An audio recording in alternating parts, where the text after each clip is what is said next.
Estamos aqui em mais um vídeo, dando início a mais um estudo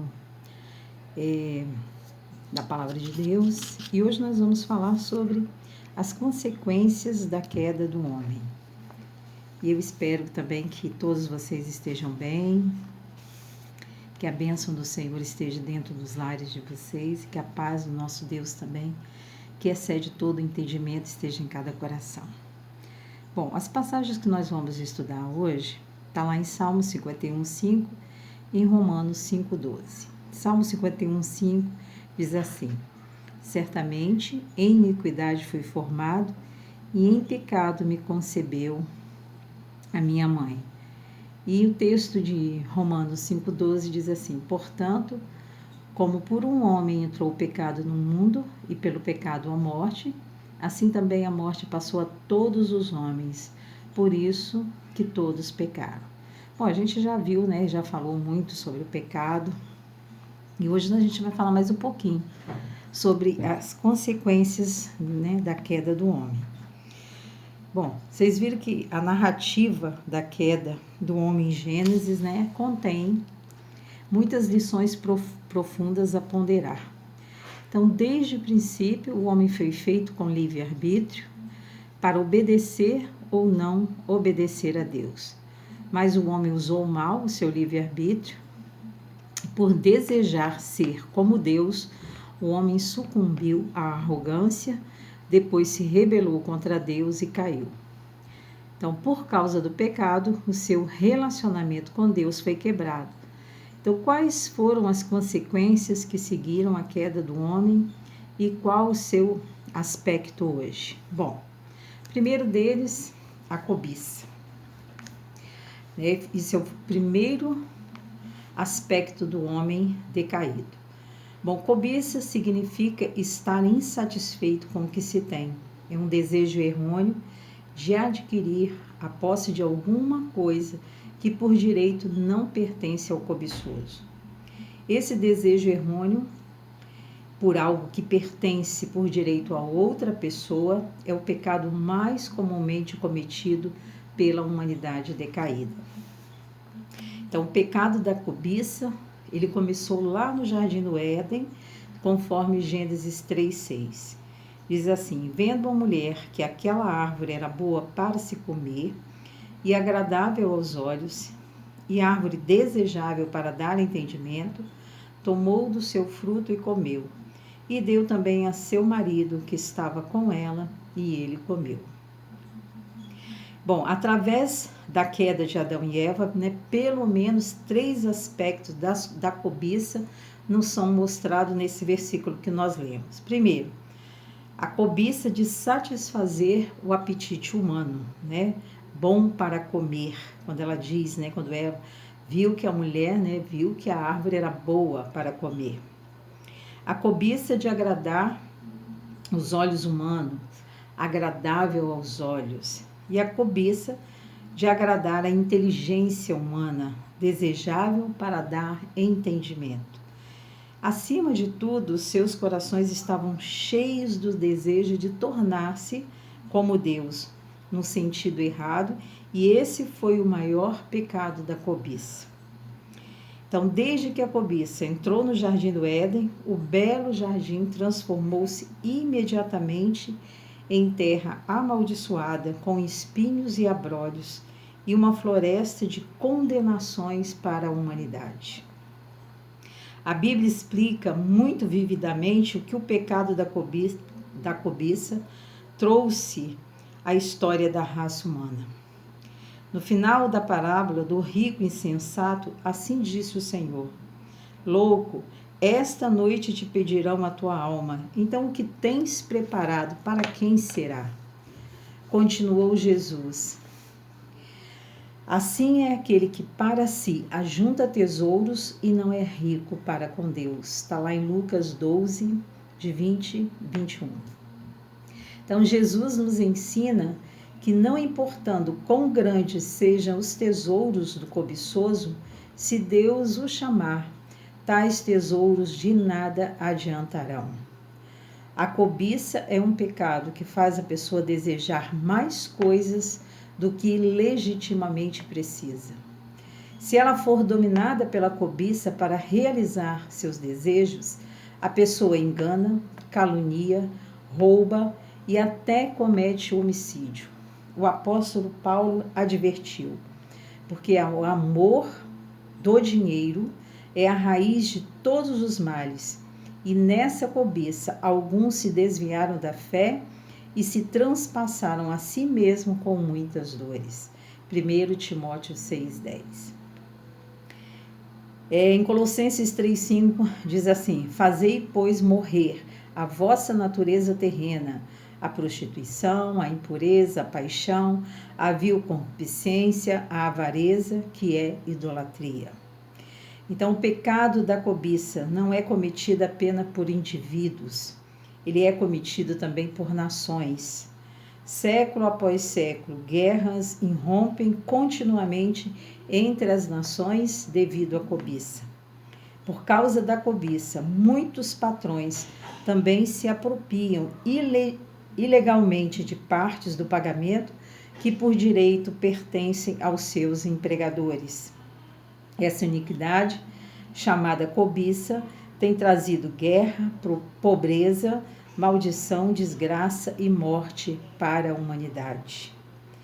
Orgulho, o segundo aspecto do homem decaído. Embora haja inúmeros tipos de pecado, o pecado maior e mais comum é o pecado do orgulho. Esse pecado ele se manifesta de muitas formas. Examinaremos inicialmente as três principais dimensões do orgulho. Primeiro, há o orgulho espiritual, que é o princípio de todo pecado e também a origem da queda do homem. O orgulho espiritual detém o primeiro lugar entre todos os tipos de orgulho, por ser amor à própria pessoa, em vez de amor a Deus, e por colocar mais confiança em si próprio do que em Deus. Esse orgulho espiritual equivale ao pecado da idolatria. E é por isso que Deus odeia tanto o orgulho espiritual do ser humano.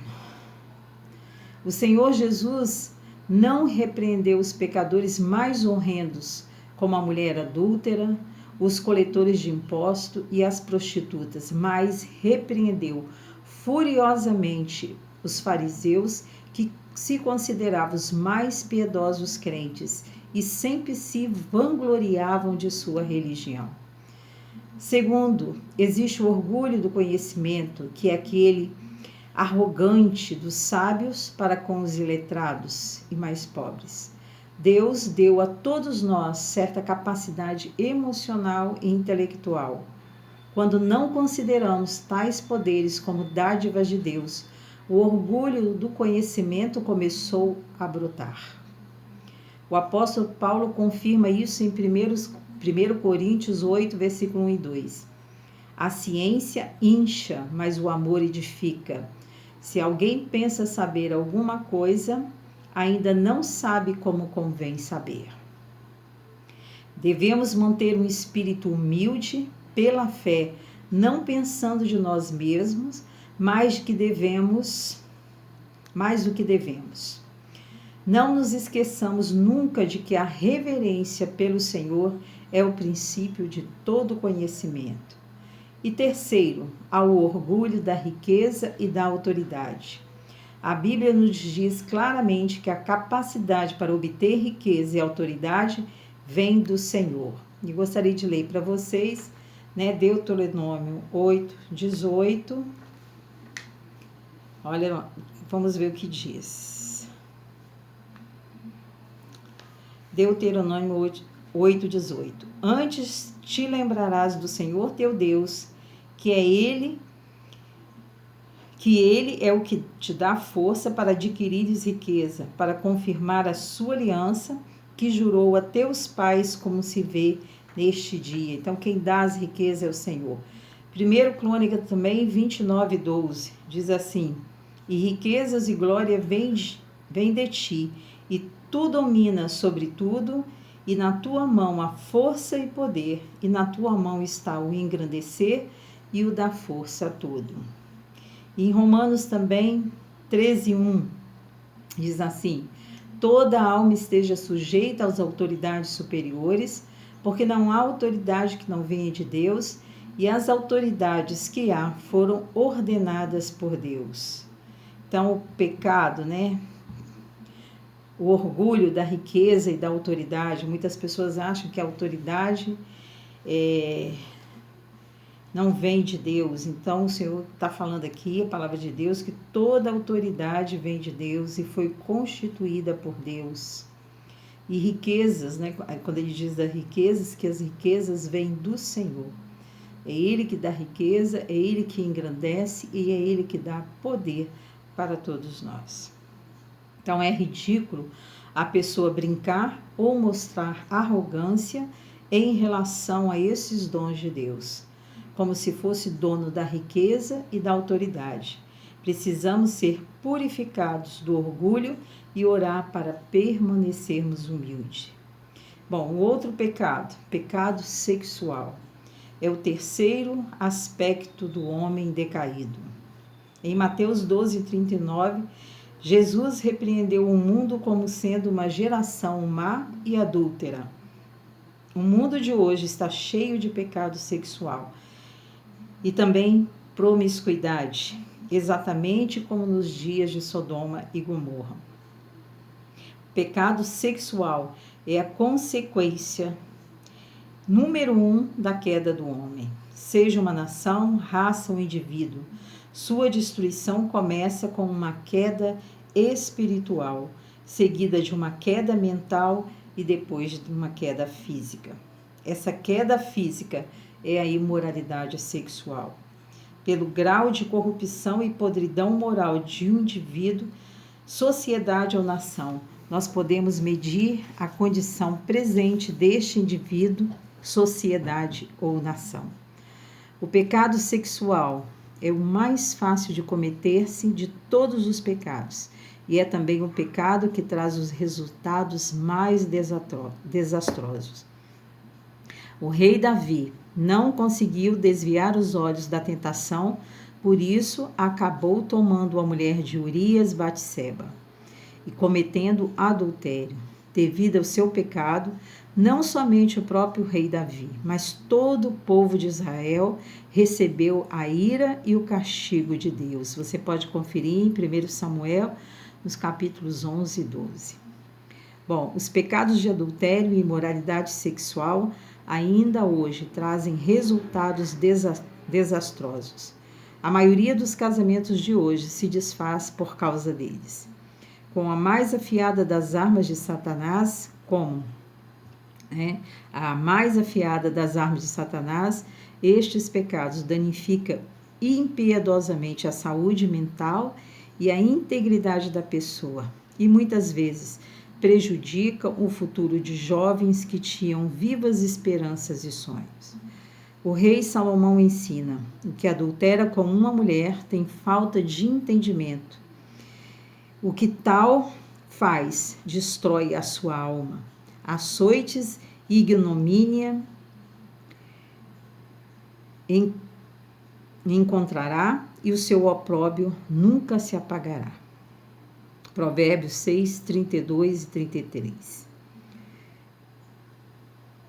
O fim da humanidade decaída é a perdição. Às vezes, parece não haver salvação, mas a palavra de Deus declara: veio, porém, a lei para que a ofensa abundasse, mas onde o pecado abundou, superabundou a graça de Deus. Romanos 5:20. Nós recebemos a esperança da salvação na graça redentora de Jesus Cristo, que nos livra dessa desastrosa condição de decaídos. A graça nos guarda dia a dia.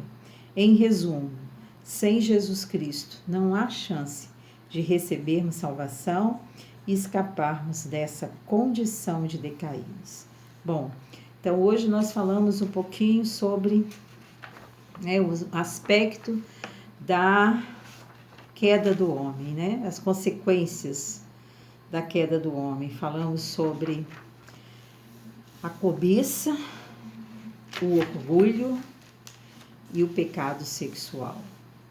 Então, nós precisamos pedir ao Senhor para que nos livre desses pecados. E hoje, nós precisamos que a graça de Deus cada dia mais esteja renovando a nossa mente, para que nós possamos a cada dia, ao longo de nossa vida, aprendermos a não pecar, aprendermos a consagrar nossas vidas no altar do nosso Deus e deixar tudo em suas mãos. Por isso que a gente vem falando muito, porque é o início da criação, né, do mundo. A gente veio desde Gênesis e a gente veio estudando cada aspecto da queda do homem. Então, nós precisamos ter isso em consciência, que nós somos pecadores. Mas quando nós aceitamos o Senhor Jesus Cristo, nós somos lavados e remidos pelo teu sangue. E o que nós temos que fazer cada dia é fugir do pecado. Aqui nós terminamos mais uma série. Então, nos próximos vídeos, nós vamos começar a falar da redenção, né? Aquilo que Deus prometeu para nós, a redenção.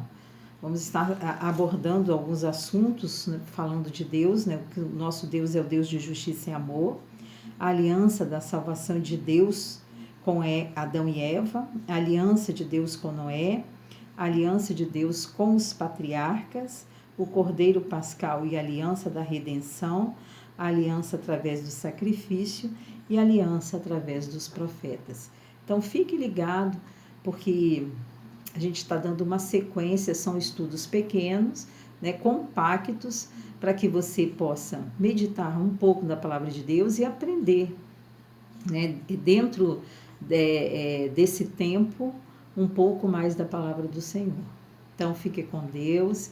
E nós somos a Igreja Batista Renovada, em Coqueiral de Itaparica, né? O pastor presidente é o nosso pastor Moisés Indringe, e é um prazer para nós que você esteja acompanhando a série, né, que a gente tem feito aqui, desses estudos compactos.